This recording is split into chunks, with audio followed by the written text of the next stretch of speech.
அண்ணாமலையாரை பயன்படுத்தி ஆயிரக்கணக்கில் கோடிக்கணக்கில் பணத்தை சாப்பிடுகிற, அவரது சொத்துக்களை சாப்பிடுகிற இந்த அறநிலைய அபகரிப்புத்துறை அவருக்கு திரும்ப அந்த பக்தர்களுக்கு ஏதேனும் வசதியை செய்ய வேண்டும் என்று சற்றாவது யோசித்து பார்த்தார்களா? நரேந்திர மோடி அவர்கள் கொடுக்குற காசை வச்சு 63,000 ரூபாய் ஒரு வீட்டுக்கு கொடுக்கலாம்.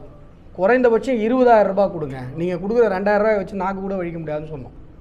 அந்த 2,000 ரூபா தான் கொடுத்தாங்க. அதுக்கு மேலே அவங்க அனௌன்ஸ் பண்ணலை. அதுவுமே முழுமையாக சென்று சேரவில்லை.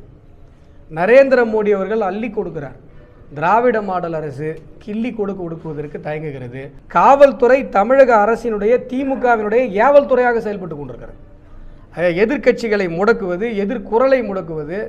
சவுக்கு சங்கர் வீட்டில் போய் இப்போ சாகடையை இது பண்ணுறாங்க. அவங்க மேலே எஃப்ஐஆர் போடுவதற்கு, சரியான பிரிவுகளில் வழக்கு போடுவதற்கு காவல்துறைக்கு மனசு வரல. இங்கே தாவேக்கா பண்ணுற காமெடி, அவங்க என்னடான்னா பலூனுக்கு ரிட்டர்ன் ப்ராப்பர்ட்டி போடலாமான்னு வழக்கறிஞரை கூப்பிட்டு கேட்டுருக்கிறதா சொல்கிறாங்க. ஆகையால் நீங்கள் சொல்லிக்கோங்க சார், போட்டி கீட்டின்னு சொல்லிக்கோங்க. ஏன்னா திமுக பேசுகிற எல்லாத்தையும் விஜய் கட்சி பேசுது. அப்புறம் எப்படி நீங்கள் 2 பேரும் நாங்கள் 2 பேரும் தான் எதிரில் நிற்கிறோம்னு சொல்ல முடியும்? அவங்க சொல்கிற எல்லா கான்செப்டையும் இவங்க பேசுகிறாங்க. டீலிமிட்டேஷன் பேசுகிறாங்க, மும்மொழி கொள்கை வேணாங்கிறாங்க. திமுக சொல்கிற மத்திய அரசு நிதி கொடுக்கலன்ற அவங்க திமுக சொல்கிற பொய்யை இவர் திருப்பி சொல்கிறாரு. தமிழக வெற்றி கழகம் என்கிற கட்சின்னு சொல்ல முடியல, ஏதோ கட்சி ஓகே.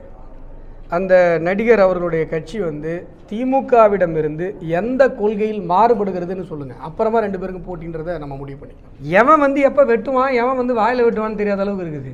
ஒரு பக்கம் காவல்துறையிட்ட போய் கம்ப்ளைண்ட் பண்ணால் அவன் கம்ப்ளைண்ட் பண்ணுறவங்கள தான் காவல்துறை தாக்குது. குற்றவாளிகள் பக்கம் காவல்துறை போகிறதே கிடையாது. கம்ப்ளைண்ட் பண்ண போகிறவங்க இப்போ மக்கள் தான் காவல்துறையை பார்த்து பயப்படுறாங்களே ஒழிய குற்றவாளிகளுக்கு காவல்துறை மேலே பயம் இல்லாமல் போய்விட்டது. பத்திரிகை நண்பர்கள் அனைவருக்கும் அன்பான வணக்கங்கள். சென்னையிலிருந்து திருவண்ணாமலைக்கு நேரடி ரயில் பாதை இல்லாதது, குறிப்பாக திண்டிவனத்திலிருந்து ரயில் பாதை மூலமாக திருவண்ணாமலையை இணைக்க வேண்டும் என்பது நம்முடைய பகுதி மக்களினுடைய நீண்ட நாள் கோரிக்கை. சென்ற வருடம் நான் தேர்தலில் நிற்கும் பொழுது பாரதிய ஜனதா கட்சியின் சார்பாக எங்களுடைய வாக்குறுதியாகவே அதை நாங்கள் அளித்திருந்தோம். ஆனால் இந்த பகுதியில் ரயில் பாதை அமைத்து சென்னையிலிருந்து நேரடியாக ரயில் விடுவதற்கு அனைத்து நடவடிக்கைகளையும் மத்திய அரசு மேற்கொண்டிருந்தாலும் கூட மாநில அரசு நிலையெடுப்பு செய்து தராத காரணத்தினால அந்த ரயில் பாதையை நம்மால் அமைக்க முடியாத ஒரு துரதிர்ஷ்டமான ஒரு சூழ்நிலை இருக்கிறது. இந்த பகுதியில் ரயில்வே மேம்பாலங்களுக்கான இடங்கள் கண்டறியப்பட்டு 8 மேம்பாலங்கள் அறிவிக்கப்பட்டு அதில் 6 மேம்பாலங்கள் பணிகள் முடிக்கப்பட்டு விட்டது. முடிக்கப்பட்டு பல ஆண்டுகள் அது அப்படியே இருக்குது. திமுகவினுடைய திராவிட மாடல் மாநில அரசு நிலையெடுப்பு செய்து கொடுத்தால்தான் நாம் அந்த இடத்துல ரயில் பாதை அமைக்க முடியும். ஆனால் திமுக அரசு மாநில அரசு அதில் கொஞ்சம் கூட அக்கறை காட்ட மாட்டேங்குது. முதலமைச்சர் மு.க. ஸ்டாலின் அவர்களும் இந்த பகுதியினுடைய அமைச்சராக இருக்கக்கூடிய ஏவா வேலு அவர்களும் மக்கள் மீது கொஞ்சம் கூட அக்கறை இல்லாமல் இந்த விஷயத்தில் கவனம் செலுத்தாமல் இருந்து வருகிறார்கள். நான் இது தொடர்பாக ஏற்கனவே அறிக்கை கொடுத்துருந்தேன். இப்போ மீண்டும் வலியுறுத்துகிறேன். திண்டிவனத்திலிருந்து திருவண்ணாமலைக்கு நிலையெடுப்பை உடனடியாக முடித்து கொடுங்கள். அப்பொழுதுதான் மத்திய அரசிலிருந்து ரயில்வே துறை அமைச்சரிடமிருந்து அந்த ரயில் பாதையை பெற்றுத்தர முடியும் என்பதை இந்த நேரத்தில் நான் வலியுறுத்தி கூறிக்கொள்ளுகிறேன். அடுத்தது நம்முடைய அண்ணாமலையார் கோவில் நாளொரு மேனியும் பொழுதொரு வண்ணமுமாக இந்த பிரச்சனை இருந்து கொண்டே இருக்கிறது. இப்போ வெயில் காலம் ஆரம்பிக்குது. அங்கு வருகிற பக்தர்கள் உலகம் முழுவதிலிருந்தும் வருகிறார்கள். தினசரி ஆயிரக்கணக்கான விசேஷ நாட்களில் லட்சக்கணக்கான பக்தர்கள் நம்முடைய அண்ணாமலையாரை பார்ப்பதற்கு வருகிறார்கள். அவர்கள் வருவதற்கு பக்தர்களுக்கு எந்த விதமான வசதியும் செய்து கொடுக்கல. இதே மாதிரி சிவஸ்தலம் தான் சிதம்பரத்தில். அங்கே அறநிலைய ஆக்கிரமிப்பு துறையுடைய கட்டுப்பாட்டில் இல்லாததுனால பக்தர்கள் நேராக உள்ளே போகிறாங்க, நடராஜ பெருமாளை பார்த்துடுறாங்க, வெளில வந்துடுறாங்க. ஆனால் இங்கே நம்ம அண்ணாமலையாரை பார்க்குறதுக்கு 8 மணி நேரம் 9 மணி நேரம் வரிசையில் காவ காக்க வேண்டியிருக்கு. எதுக்காக அப்படின்னு சொன்னால் அறநிலையத்துறை வருகிற பக்தர்களிடம் காசு பிடுங்குவதற்காகத்தான் 8 மணி நேரம் 9 மணி நேரம் அந்த கம்பிகளுக்குள்ளாக நிற்க வைக்கப்படுகிறார். அவர்களுக்கு எந்த விதமான தண்ணீர் வசதியோ இல்லை குழந்தைங்களை எடுத்து கூட்டிகிட்டு வராங்க, கர்ப்பஸ்திரிகள் வராங்க, ஊனமுற்றவர்கள் வராங்க, அவங்களுக்கான ஒரு வீல் சேர் கூட கொடுக்காமல் இந்த அறநிலைய அபகரிப்புத்துறை அவர்களை வஞ்சித்து கொண்டிருக்கிறது. அமைச்சர் சேகர் பாபு அவர்கள் இதற்கு உடனடியாக நடவடிக்கை எடுக்க வேண்டும் என்று நாம் பல முறை சொல்லியும் கூட மக்கள் மீது அக்கறை இல்லாத திராவிட மாடல் அரசு இதை செவிசாய்ப்பது இல்லை. உலகம் உலகம் உலகம் தழுவிய பக்தர்கள் இங்கு வருகிறார்கள். ஃபாரின்லேருந்து ஃபாரினர்ஸ்லாம் வராங்க. யாரும் சாமியை பார்க்க முடியல. அதற்கான வசதிகளை செய்து கொடுங்கள். திருப்பதியில் இருக்கிற மாதிரி பக்தர்கள் தங்குவதற்கான அறைகள் கட்டலாம், கழிவறை வசதி, உணவு வசதி, இதையெல்லாம் ஏற்பாடு செய்ய வேண்டும் என்று நாம் தொடர்ந்து வலியுறுத்தி கூறிக்கொண்டிருக்கிறோம். அதை மீண்டும் இந்த நேரத்தில் பாரதிய ஜனதா கட்சியின் சார்பாக நாங்கள் வலியுறுத்துகிறோம். இன்னொரு மிகப்பெரிய பிரச்சனை, திருவண்ணாமலையில் வசிப்பவர்கள். இந்த திருவண்ணாமலையார் அண்ணாமலையார் உலகத்திற்கே ஆன்மீக அடையாளமாக இருந்தாலும் கூட இந்த ஊரில் வசிக்கிற நம்மால் அண்ணாமலையாரை போய் பார்க்க முடியல. லோக்கலில் இருக்கவங்களால பார்க்கவே முடியல, சாமி பார்க்கவே முடியல, மலையை பார்த்து தான் கும்பிட்டுக்கிறாங்க. ஏன்னு சொன்னால் இந்த அறநிலைய ஆக்கிரமிப்பு துறையினுடைய அராஜகம். கிரிவல பாதையில் இருக்கிற ஆக்கிரமிப்புகள் உங்களுக்கு தெரியும். இப்போ எவ்வளோ டிராஃபிக் ஆகிடுச்சின்னு தெரியும். பக்தர்களால் நடக்க முடியல. வெளிவட்ட சாலை அமைத்து கிரிவல பாதையை மேம்படுத்த வேண்டும் என்கிற கோரிக்கை நீண்ட நாட்களாக இருந்து கொண்டிருக்கிறது. அண்ணாமலையாரை பயன்படுத்தி ஆயிரக்கணக்கில் கோடிக்கணக்கில் பணத்தை சாப்பிடுகிற, அவரது சொத்துக்களை சாப்பிடுகிற இந்த அறநிலைய அபகரிப்புத்துறை அவருக்கு திரும்ப அந்த பக்தர்களுக்கு ஏதேனும் வசதியை செய்ய வேண்டும் என்று சற்றாவது யோசித்து பார்த்தார்களா என்கிற கேள்வியை இந்த நேரத்தில் நாங்கள் எழுப்ப கடமைப்பட்டிருக்கிறோம். நான் சொல்ல வந்த விஷயம் முடிஞ்சது. நீங்கள் ஏதாவது கேள்வி இருந்தால் கேட்கலாம். குறிப்பாக இந்த கிரிவல பாதையில் வந்து ஒரு 4-5 கிலோமீட்டர் வந்து மக்கள் நடந்து செல்ல முடியாத அளவுக்கு, அதாவது வெயிலில் தான், கடுமையான வெயிலில் தான் நடந்து செல்ல வேண்டியது. மீதி இப்போ இடத்துல வேணால் மரம் இருக்கிறதுனால பக்தர்கள் கொஞ்சம் இது பண்ணிடுறாங்க. ஒரு 6-7 கிலோமீட்டருக்கு வந்து நடந்து செல்ல முடியாத அளவுக்கு இருக்குது வெயில், கடுமையான வெயில். இதுக்கு என்ன மாதிரி ஒரு இல்லை, இது அதுதான் நான் இப்போ சொன்னேன். ஏப்ரல் மாதம் ஆரம்பிக்குது, வெயில் காலம் ஆரம்பிக்குது. ஏற்கனவே கிரிவல பாதையிலும் கோவில்லையும் சரியான வசதிகள் அறநிலைய ஆக்கிரமிப்பு துறையால் செய்யப்படாத காரணத்தினால பக்தர்கள் பலரும் உயிரிழந்த சம்பவங்கள் தொடர்ந்து கொண்டிருக்கிறது. இந்த வெயில் நேரத்தில் இந்த வசதிகளை எல்லாம் அறநிலைய ஆக்கிரமிப்பு துறை செய்ய தவறினால் மேலும் பல உயிர் பலிகளை சந்திக்க நேரிடும். அதனால் கிரிவல பாதையில் நிழல் குடை, தொடர்ச்சியான நிழல் குடை, அதாவது வாக்கிங் பார்த்த அந்த நடைபாதையை நிழல் குடையாகவே அமைத்து அதை மேம்படுத்துகிற பணிகளை உடனடியாக செய்து தர வேண்டும். அறநிலையத்துறை தற்காலிகமாக இந்த 2 மாதத்துக்கு வெயில் சம்பந்தப்பட்ட நிழல் குடை அமைப்பது, தண்ணீர் பந்தல்கள் அமைப்பது, வருகிற பக்தர்கள் சோர்வில்லாமல் அந்த கிரிவலத்தை முடிப்பது, வெயில் தாக்கமில்லாமல் அவர்களை பாதுகாப்பது போன்றவற்றை செய்வது அறநிலையத்துறையினுடைய கடமை. கோவிலை நீங்கள் ஆக்கிரமித்து கொண்டிருக்கிறீர்கள், கோவிலுடைய வருமானத்தை நீங்கள் எடுத்துக்கொள்கிறீர்கள். பக்தர்களுக்கு செய்ய வேண்டிய கடமை உங்களுக்கு இருக்கிறது. அதனால் நீங்கள் கண்டிப்பாக அந்த கடமையை நிறைவேற்ற வேண்டும். பக்தர்களுக்கு அனைத்து வசதிகளையும், குறிப்பாக இந்த வெயில் காலத்துக்கு உண்டான அனைத்து வசதிகளையும் நீங்கள் செய்து தர வேண்டும். ராஜகோபுரத்துக்கு முன்பு வந்து அந்த கதவு திறக்காமலே இருக்கு, பக்தர்கள் சுற்றி தான் போகிறாங்க. அந்த மண்டபம் ஏன் திறக்காம பூட்டி வச்சிருக்காங்க? அது ஏதாவது திறக்கிறது? இந்த கடைகள் இடிச்சாங்க, அந்த கடையே கட்டி விடுறாங்க. அந்த கடை கட்டின அந்த மண்டபத்தில் ஒரு கேட் இருக்கு சென்டர்ல, நேரா சாமி போயிட்டு வெளியே வருது இல்லைங்களா, அந்த கேட் பக்தர்கள் எல்லாமே வெயில் அந்த இது 16 அந்த இது கட்டினாங்கல்ல, ஷாப்பிங் காம்ப்ளெக்ஸ் கட்டி, அதை பக்தர்கள் வந்து இப்போ வெயில்ல நின்றுட்டு இருக்காங்க. அதை ஒழுங்கு பண்ணி விட்டா பக்தர்கள் அங்கே நிற்பாங்க. அதை விற்கிறதுக்கான இது வரல. ராஜகோபுரத்துக்கு நேராக போக முடியல, 16 கால் மணி வழியாக போக முடியாது, ஸ்ட்ரைட்டாக சைடு வழியாக தான் போய் ஆகும். இந்த 16 கால் மண்டபத்திற்கு அருகில், ராஜகோபுரத்துக்கு அருகில் அறநிலைய அபகரிப்புத்துறை ஷாப்பிங் காம்ப்ளெக்ஸ் கட்டி வியாபாரத்திற்காக பக்தர்களை, கோவிலை, கோவில் நிலத்தை அபகரித்து இம்சிக்கிற மோசமான ஒரு விஷயத்தை செய்தார்கள். சென்னை உயர்நீதிமன்றம் அந்த மோசமான விஷயத்திற்கு தடை விதித்தது. இருந்தாலும் கூட இன்னுமே அந்த ஷாப்பிங் காம்ப்ளெக்ஸை கட்டி முடிக்கணுன்ற எண்ணத்தில் அந்த ராஜகோபுரத்தை இவர்கள் மக்களுக்கு அந்த ராஜகோபுரத்தை தொடர்ந்து அந்த வழி ஏற்படுத்தி தரல. வெயிலில் இருக்கிற பக்தர்கள் அந்த நிழலுக்காக அந்த 16 கால் மண்டபத்தை பயன்படுத்தி தர வேண்டும் என்கிற கோரிக்கை நீண்ட நாட்களாக இருந்து கொண்டிருக்கிறது.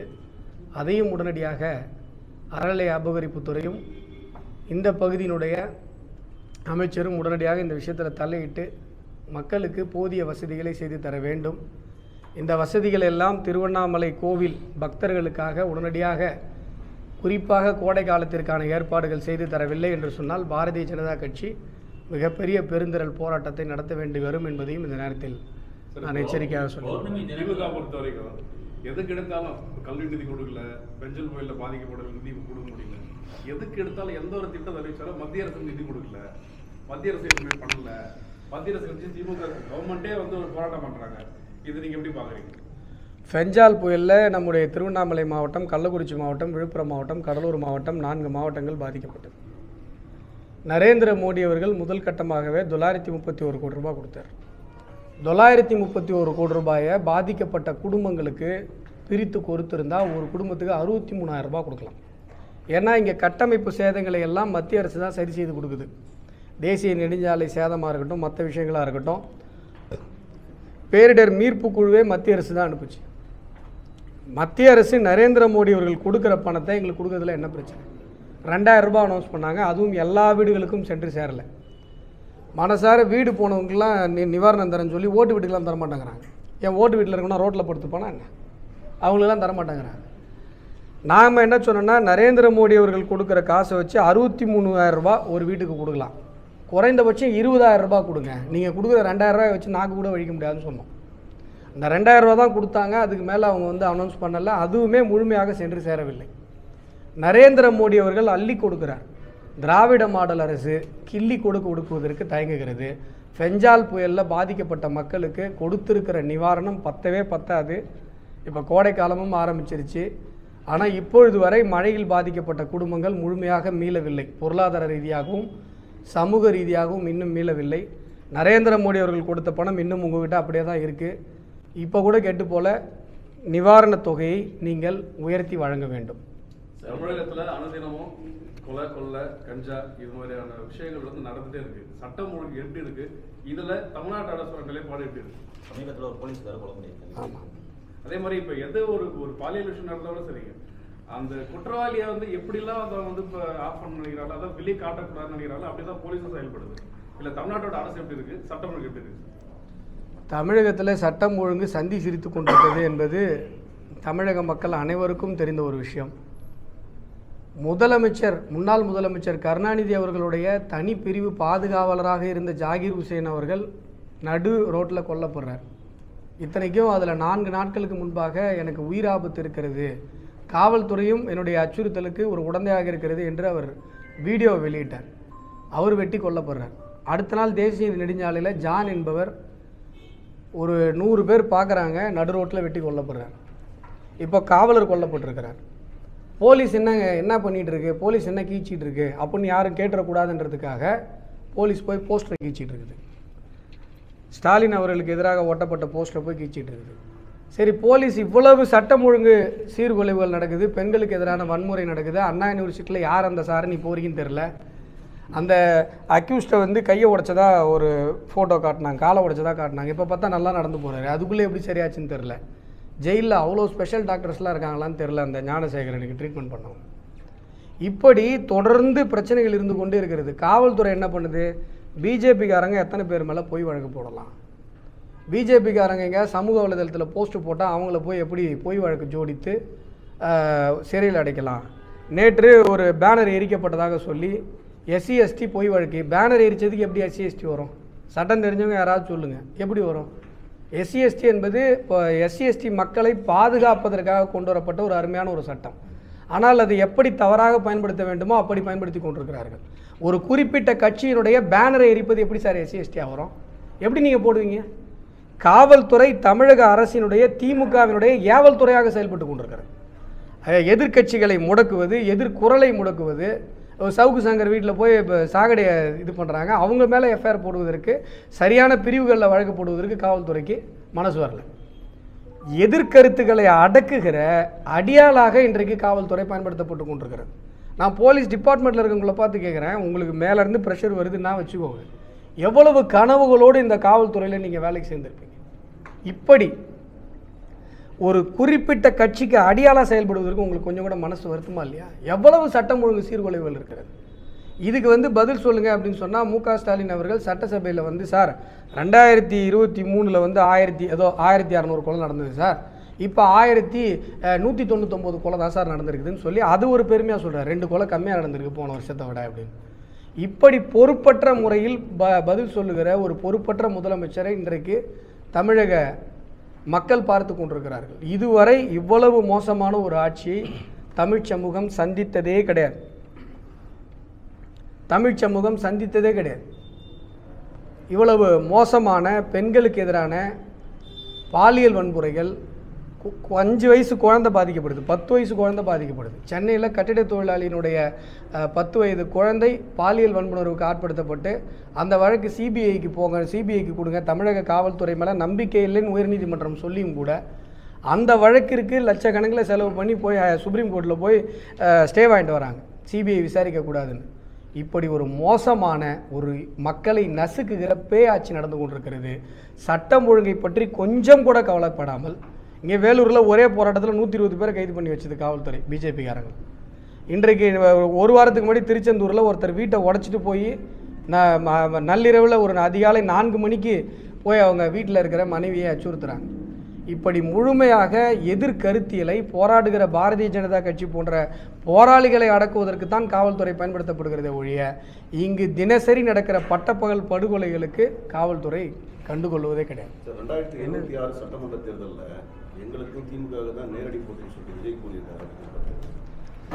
சார், அவர் விஜய் பேசுகிறது எப்படி நாங்கள் எடுத்துக்கிறதுன்னு தெரில. ஏன்னா அவருடைய கட்சியினுடைய பொதுச் செயலாளர் என்ன சொல்கிறாருன்னா, நாங்கள் பலூன் விட்டோம், அந்த பலூன் மேலே போயிடுச்சு, அதை வழக்கறிஞரை விட்டு ரிட்டன் ப்ராப்பர்ட்டி போடணும் அப்படின்னு சொல்கிறாரு. நாங்கள் டெய்லி எங்கள் ஆளுங்க ஜெயிலுக்கு போய்ட்டுருக்குறாங்க. ஸ்டாலின் ஃபோட்டோவை போய் நாங்கள் ஒட்டுறோம் சார், மகளிர் நிர்வாகிகள் போய் ஒட்டுறாங்க. டாஸ்மார்க்கில் ஸ்டாலின் அவர்களுடைய ஃபோட்டோ ஓட்டுறாங்க. ரேஷன் கடையில் அரிசி கொடுக்குறது நரேந்திர மோடி அவர்கள், ஆனால் அங்கே ஸ்டாலின் ஃபோட்டோ இருக்குது. டாஸ்மார்க்கில் சாராயம் வைக்கிறது ஸ்டாலின் அவர்கள் தானே, அங்கே ஒரு ஃபோட்டோ இருக்கணும்ல, அதனால் எங்கள் ஆளுங்க போய் ஓட்டுறாங்க. அதுக்கு கேஸ் ரிமாண்டு, பொது சொத்தை சேதப்படுத்துறதா? எப்படி டாஸ்மார்க்கில் போய் ஸ்டாலின் ஃபோட்டோ ஓட்டினா பொது சொத்து எங்கே சேதமாகுது? அவங்க போய் கடையை உடைச்சாங்களா? கடையை ஏதாவது சேதப்படுத்தினாங்களா? ஸ்டாலின் ஃபோட்டோ ஓட்டுறது எப்படி சேதப்படுத்துதாகும்? இப்படி அதில் 92 பேர் ரிமாண்ட் ஆகியிருக்காங்க தமிழகம் முழுவதும். எங்களுடைய மகளிர் நிர்வாகிகள், பெண்கள் போய் ஒரு சாதாரண குடும்பத்தில் இருக்கிற பெண்கள் 10 நாள் 15 நாள் ரிமாண்ட் ஆகி ஜெயிலுக்கு போயிட்டு வந்தால் அந்த குடும்பம் எவ்வளவு சிரமங்களை சந்திக்கும் என்பதை நான் சொல்லி உங்களுக்கு தெரியணும்னு அவசியம் கிடையாது. இவ்வளவு கஷ்டங்களை சந்தித்து கொண்டு நாங்கள் அரசியல் செய்து கொண்டிருக்கிறோம். களத்தில் இன்றைக்கு திமுக செய்கிற மக்கள் விரோத ஆட்சிக்கு எதிராக போராடுகிற ஒற்றை வீரனாக பாரதிய ஜனதா கட்சி தான் இருந்துகிட்டு இருக்கு. இங்கே தாவேக்கா பண்ணுற காமெடி, அவங்க என்னடான்னா பலூனுக்கு ரிட்டன் ப்ராப்பர்ட்டி போடலாமான்னு வழக்கறிஞரை கூப்பிட்டு கேட்டுருக்கிறதா சொல்கிறாங்க. ஆகையால் நீங்கள் சொல்லிக்கோங்க சார், போட்டி கீட்டின்னு சொல்லிக்கோங்க. ஏன்னா திமுக பேசுகிற எல்லாத்தையும் விஜய் கட்சி பேசுது. அப்புறம் எப்படி நீங்கள் 2 பேரும் நாங்கள் 2 பேரும் தான் எதிரில் நிற்கிறோம்னு சொல்ல முடியும்? அவங்க சொல்கிற எல்லா கான்செப்டையும் இவங்க பேசுகிறாங்க. டீலிமிட்டேஷன் பேசுகிறாங்க, மும்மொழி கொள்கை வேணாங்கிறாங்க. திமுக சொல்கிற மத்திய அரசு நிதி கொடுக்கலன்ற அவங்க திமுக சொல்கிற பொய்யை இவர் திருப்பி சொல்கிறாரு. தமிழக வெற்றி கழகம் என்கிற கட்சின்னு சொல்ல முடியல, ஏதோ கட்சி ஓகே. அந்த நடிகர் அவர்களுடைய கட்சி திமுகவிடமிருந்து எந்த கொள்கையில் மாறுபடுகிறதுன்னு சொல்லுங்கள், அப்புறமா 2 பேருக்கும் போட்டின்றதை நம்ம முடிவு பண்ணிக்கலாம். ஆமாம் ஆமாம், அது திருப்பி சீர் பண்ணல, இன்னும் எதுவுமே அதுபடி நடவடிக்கை.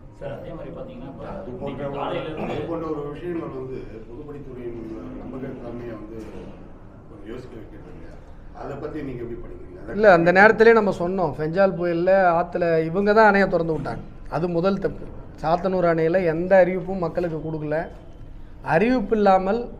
அறிவில்லாமல் அணையை திறந்து வைத்து என்னுடைய மக்களை நீரில் மூழ்கச் செய்து, நம்ம திருவண்ணாமலை மாவட்டத்தில் உங்களுக்கு தெரியும் எவ்வளோ பயிர்கள் சேதமாச்சு, விவசாயிகள் எவ்வளவு நஷ்டமடைந்தார்கள் என்று உங்களுக்கு தெரியும். எந்த விதமான அறிவிப்பும் இல்லாமல் முறைப்படி திறக்காமல் சென்னையில் செம்பரம்பாக்கத்தில் நடந்ததை விட மோசமான கோரமான ஒரு நிகழ்வு இந்த சாத்தனூர் அணை திறப்பு. ஆனால் அதை பொது புத்திக்கும் மக்களுக்கும் தெரியாமலே இவர்கள் மறைத்து விட்டார். அப்போ தென்மண்ணை ஆற்றில் உங்களுக்கு தெரியும், தண்டராம்பட்டு தொகுதிக்குள்ளே அவருடைய தொகுதி ஏவாவேல் அவருடைய தொகுதிக்குள்ளாவே அந்த வெள்ளத்தில் அந்த பாலம் அடிச்சுட்டு போயிடுச்சு. பக்கத்தில் ஒரு கோவில் இருக்குது, அந்த பாலம் கட்டுறதுக்கெல்லாம் முன்னாடி கட்டின கோவில், அதை அடிச்சுட்டு போகல, அது அப்படியே தான் இருக்குது. அப்போ அந்த லட்சணத்தில் இந்த அணை கட்டப்பட்டிருக்கிறது. இத்தனை ஊர்களை கிட்டத்தட்ட ஒரு 7-8 ஊரை இணைக்கிற ஒரு பாலம். அந்த பாலத்தை இப்போ திருப்பி கட்டுவதற்கான முயற்சி இவ்வளோ நாள் ஆச்சு. மழை போய் வெயில் போச்சு, ஏப்ரல் மாதம் ஆரம்பிச்சிச்சு, இப்போ வரைக்கும் தொடங்கப்படவில்லை. அதை உடனடியாக தொடங்க வேண்டும். ஏற்கனவே அந்த பாலத்தை எந்த கான்ட்ராக்டர்கிட்ட விட்டாங்க, யார் ஊழல் பண்ணால், ஏன் அந்த பாலம் அடிச்சுட்டு போச்சுங்கிறத முறைப்படி விசாரணை நடத்தி அந்த கான்ட்ராக்ட் விட்ட கம்பெனியை பிளாக் லிஸ்ட்டில் போட்டு அந்த ஊழல் செய்தவர்களுக்கு தண்டனை தரப்பட வேண்டும். அருணாச்சலேஸ்வரர் கோயிலில் ஒவ்வொரு மாதமும் பௌர்ணமி தினத்தில் தற்காலிகமாக நிழற்குடை அமைக்கப்படுது. அதுல வந்து ஊழல் நிறைய வந்து நடக்கிறதா வந்து இணை ஆணையர்கிட்ட வந்து கேட்கும்போது அவங்க என்ன சொல்றாங்க, எங்களுக்கும் வந்து ஆடிட்டிங் இருக்கு, நாங்க முறையா தான் டெண்டர் வந்து விட்டுருக்கோம், அதுக்கு வந்து அந்த பொருட்களை வாங்கி சேவ் பண்ணி வைக்கிறதுல எங்களுக்கு பிரச்சனைகள் இருக்கு அப்படின்னு சொல்றாங்க. 10 ஹெக்டர்ல இருக்கக்கூடிய அந்த கோயிலினுடைய சொத்துக்கள், நகைகள் இதெல்லாம் பாதுகாக்கக்கூடிய அறநிலையத்துறை அந்த தற்காலிக பந்தல் அமைக்கிற துணிகளையும் அந்த இரும்பு இதையும் வைக்கிறதுல மட்டும் பாதுகாக்க முடியாதுன்னு இணை ஆணையர் சொல்றதை நீங்க எப்படி பார்க்குறீங்க? இது ஒரு கேலி கூத்தாகத்தான் பார்க்க முடியும். பக்தர்கள் மீது கொஞ்சம் கூட அக்கறை இல்லாமல், நான் ஏற்கனவே சொன்னது போல, கோயில் சொத்துக்களை திருடி தின்னுகிற அறநிலைய அபகரிப்புத்துறை, இறைவனுடைய உண்டியல் பணத்தை எடுத்துக்கொள்ளுகிற அறநிலைய அபகரிப்புத்துறை, பல்வேறு ஊழல் புகாரில் சென்னை உயர்நீதிமன்றத்திடம் கூட பல நேரங்களில் கொட்டு வாங்கிய அறநிலைய அபகரிப்புத்துறை, இந்த பகுதியில் நீங்கள் சொல்வது போல் பௌர்ணமியெல்லாம் இப்போ லட்சக்கணக்கான பேர் வராங்க. இந்தியா முழுசுலேருந்து வராங்க, ஆந்திர மாநிலத்திலேருந்து அவ்வளோ பேர் வராங்க. லட்சக்கணக்கான பக்தர்கள், கோடிக்கணக்கான பக்தர்கள் வந்து செல்லுகிற இந்த பகுதியில் ஒரு தற்காலிக நிழல் குடை, அந்த பொருட்களை கூட எங்களால் பாதுகாக்க முடியல, நாங்கள் அதை அடிக்கடி நாங்கள் வந்து தாரவாத்துறோம், மறுபடியும் காசு போட்டு திருப்பி வாங்குகிறோம் அப்படின்னு சொல்லும்பொழுது இது ஒரு மிகப்பெரிய வெளிப்படையான ஒரு ஊழல். திருவண்ணாமலையாரை சுற்றி நடக்கிற ஊழல் அவ்வளவு கோடிக்கணக்கில் இங்கே இந்த கோவிலை சுற்றி அறநிலைய அபகரிப்புத்துறை கொள்ளையடித்து கொண்டிருக்கிறது. அதிகாரிகள் ஊழல் செய்து கொண்டிருக்கிறார்கள். இது வந்து தட்டி கேட்கப்பட வேண்டும். நீங்கள் வந்து மக்கள் அது குறித்து ஒரு விழிப்புணர்வோடு கேள்வி கேட்க வேண்டும். இங்கே நான் ஏற்கனவே சொன்னது போல் லோக்கலில் இருக்கிறவங்களால அண்ணாமலையாரை பார்க்க முடியல, யாராலையும் லோக்கலில் இருக்கிறவங்களால இப்போ கிரிவலம் கூட வர முடியல, ஏன்னா எந்த ஏற்பாடும் இல்லை. ஆகையால் அறநிலைய அபகரிப்புத்துறை பக்தர்களுக்கு தேவையான வசதிகளை பர்மனெண்ட்டு கூட இந்த 2 மாதத்துக்கு வெயில் காலத்தில் பர்மனெண்ட்டு கூட அமைக்க வேண்டும். ஏற்கனவே நடந்த ஊழல்கள் நிறுத்தப்பட வேண்டும், விசாரணை நடத்தப்பட வேண்டும். தமிழக அரசு தன்மை இங்கு நடக்கின்ற ஒரு தவறுகளை வந்து மறைப்பதற்காகவே மத்திய அரசு மீது அனுதினமும் ஒரு குற்றச்சாட்டு வைத்திருக்கிறது. மத்திய அரசு, அதாவதுங்க, தமிழகத்தில் நீங்கள் திமுகவுடைய ஸ்ட்ராட்டஜி என்ன தெரியுங்களா? உண்மையான பிரச்சனையை பற்றி யாரும் பேசக்கூடாது. அவங்க ஆட்சி நடக்கும் போதெல்லாம் இதான் பண்ணுவாங்க. இப்போ தமிழகத்தில் உண்மையான பிரச்சனை என்ன? டாஸ்மார்க். தமிழகத்தில் ஒரு வறுமை கோட்டில் இருக்கிற ஒரு குடும்பத்தினுடைய சரிபாதி வருமானம் கூடிக்கு போயிருக்கு. 800 ரூபா கூலி வாங்குறாங்க, தினக்கூலி வாங்குறாங்க, 400 ரூபாய்க்கு குடிச்சிட்றாங்க. அதே போல் நடுத்தர குடும்பத்தில் இருக்கிற மிகப்பெரிய பிரச்சனை என்ன? நம்ம சம்பாதிக்கிறதுல பெரும் பகுதி நம்முடைய மாணவர்கள், நம்ம குழந்தைங்களுடைய படிப்புக்கு போயிடுது. 1 லட்சம் 1.5 லட்சம் இல்லாமல் ஒரு குழந்தைய படிக்க வைக்க முடியாது இன்றைக்கி தமிழ்நாட்டில். தமிழகத்தில் மட்டும்தான் கல்வி தனியார் மயமாக்கப்படுகிறது, சாராயம் அரசு மயமாக்கப்படுகிறது. இது தமிழகத்தில் இருக்கிற ஒரு மிகப்பெரிய பிரச்சனை. இன்றைக்கு தேசிய கல்விக் கொள்கை வந்ததுன்னு சொன்னால் தமிழகத்தில் 778 அரசு பள்ளிகள் தனியார் பள்ளிகளை விட 10 மடங்கு தரம் உயர்த்தப்படும். அதற்கு தான் இந்த 2000 கோடியை முதல் கட்டமாக ஒதுக்கியிருக்காங்க. ஆனால் இவங்க என்ன சொல்கிறாங்க? சார், நாங்கள் அரசு பள்ளியை தனியார் பள்ளி அளவு தரலாம் உயர்த்த மாட்டோம், ஆனால் எங்களுக்கு அந்த 2000 கோடி கொடுங்க, நாங்கள் வாயில் போட்டுக்கணும் அப்படிங்கிறாங்க. இது எந்த விதத்தில் நியாயம்? இன்றைக்கு தேசிய கல்விக் கொள்கை வந்ததுன்னா நடுத்தர குடும்பத்தினுடைய பொருளாதாரம் மிகப்பெரிய அளவில் உயரும். 5 வருஷத்தில் வீடு கட்டுறோம், 2 வருஷத்தில் வீடு கட்டுறோம், 10 வருஷத்தில் வீடு கட்டுறோம், 5 வருஷத்தில் வீடு கட்டுறோம்.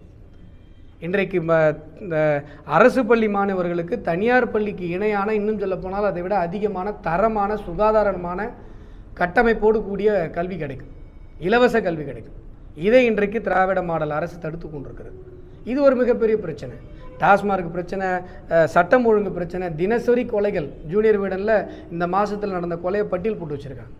பட்டப்பகல் படுகொலைகள். காவல்துறை மேலே குற்றவாளிகளுக்கு கொஞ்சம் கூட பயம் இல்லை. கஞ்சா விற்பனை செய்தவர்கள் மீது கம்ப்ளைண்ட் பண்ண வீட்டுக்கு போய் வெட்டுறான். யார் அப்போ தகவல் கொடுத்தா? காவல்துறைகிட்ட தான் அந்த தகவல் இருக்குது. இன்றைக்கு போதைப்பொருள் பரவல் ஒரு மிகப்பெரிய பிரச்சனையாக இருக்கிறது. பெண்களுக்கு எதிரான வன்முறை ஒரு பெரிய பிரச்சனையாக இருக்குது. இதை பற்றியெல்லாம் யாரும் பேசக்கூடாது. கற்பனையான பிரச்சனைகளில் திசை திருப்பணும். டீலிமிட்டேஷனில் யாருக்கு என்ன சார் பிரச்சனை? இப்போ இன்றைக்கி திருவண்ணாமலை தொகுதி எவ்வளோ பெரிய தொகுதி? நான் இங்கே நிற்கும் போது ஒரு இடத்துலேருந்து இந்த எண்டுலேருந்து அந்த எண்டு போனால் 110 கிலோமீட்டர் ட்ராவல் பண்ணணும்.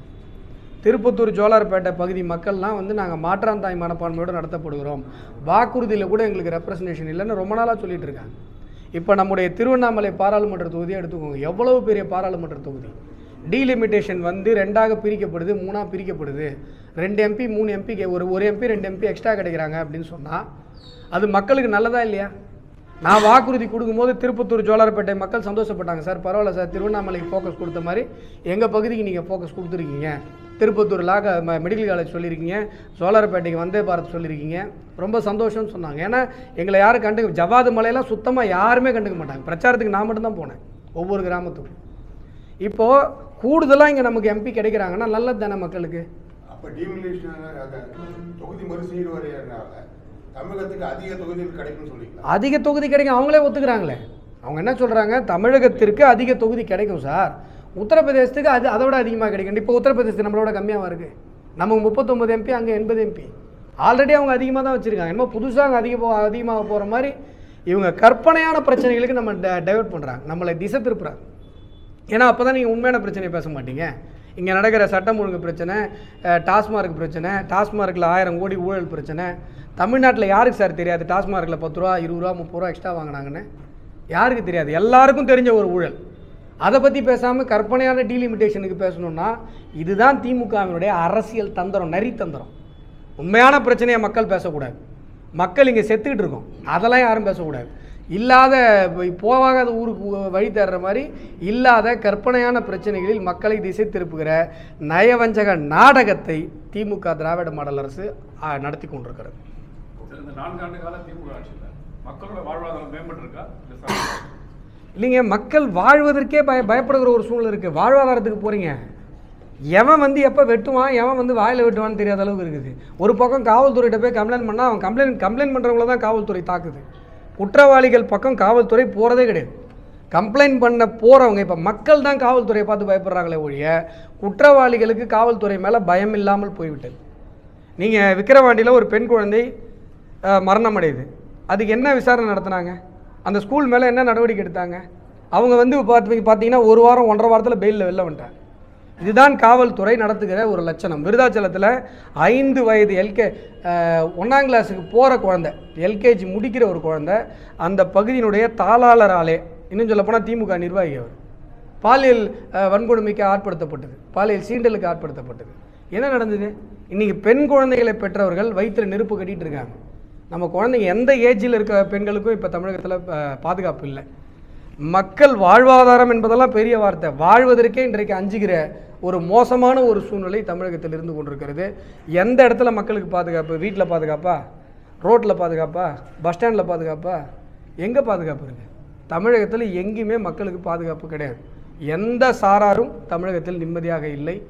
எப்படா இந்த ஆட்சி முடியும் அப்படின்னு சொல்லி மக்கள் காத்து கொண்டிருக்கிறார்.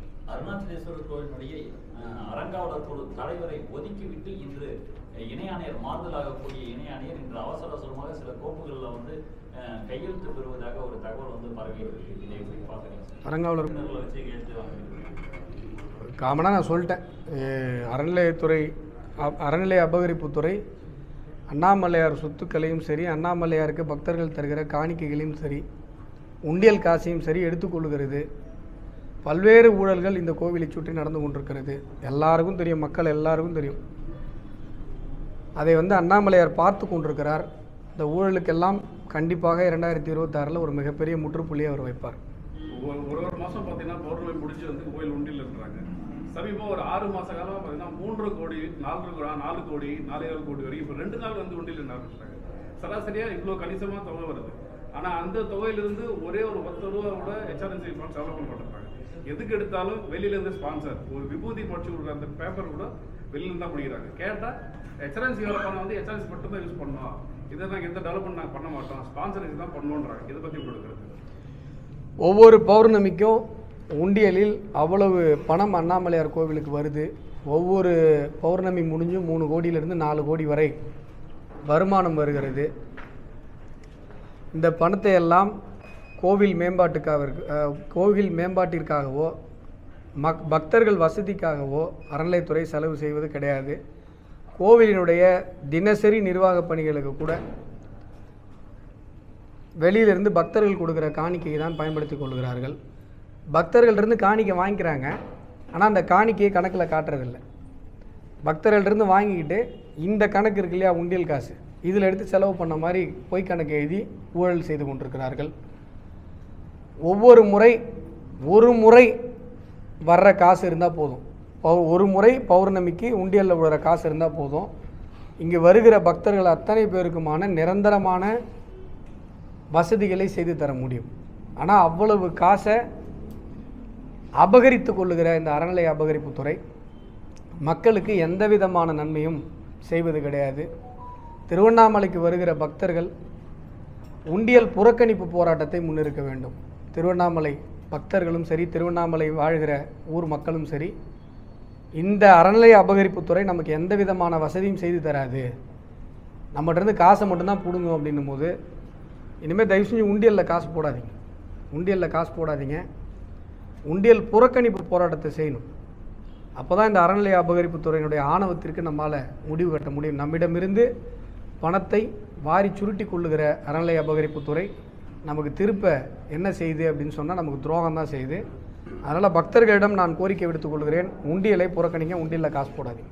ஸோ தேர்தலுக்கு இன்னும் ஓராண்டே உள்ள நிலையில் ஆன்மீக மாவட்டமான திருவண்ணாமலை மாவட்டத்தில், திருவண்ணாமலை தெற்கு மாவட்டம் இல்லைங்களா, பாஜக கட்சி வந்து வெகுஜன அரசியலை கையில் எடுக்கிறதுக்கான வாய்ப்புகள் எதாவது இருக்கா? இல்லை, நாங்கள் பண்ணுறது வெகுஜன அரசியல் தானே. இன்றைக்கி மக்கள் அரசியல் தெற்கு மாவட்டம் இல்லை. நாங்கள் தமிழகத்தில் எங்களுக்கு கட்சி மாவட்டம் 67 மாவட்டம் இருக்குது. எல்லா மாவட்டங்களிலும் எல்லா பகுதிகளிலும் வெகுஜன அரசியலை, இன்னும் சொல்லப்போனால் மக்கள் அரசியலை, மக்களோடு மக்களாக மக்கள் பிரச்சனைகளை பேசுகிற ஒற்றை கட்சியாக இன்றைக்கு பாரதிய ஜனதா கட்சி இருந்து கொண்டிருக்கிறது. மக்களுக்கான சோஷியல் இன்ஜினியரிங்காக இருக்கட்டும், வெகுஜன மக்களுக்கான பிரதிநிதித்துவமாக இருக்கட்டும், பாரதிய ஜனதா கட்சி மிகவும் முனைப்போடு நுணுக்கமாக அந்த விஷயங்களை அணுகி செயல்படுத்தி கொண்டிருக்கிறது.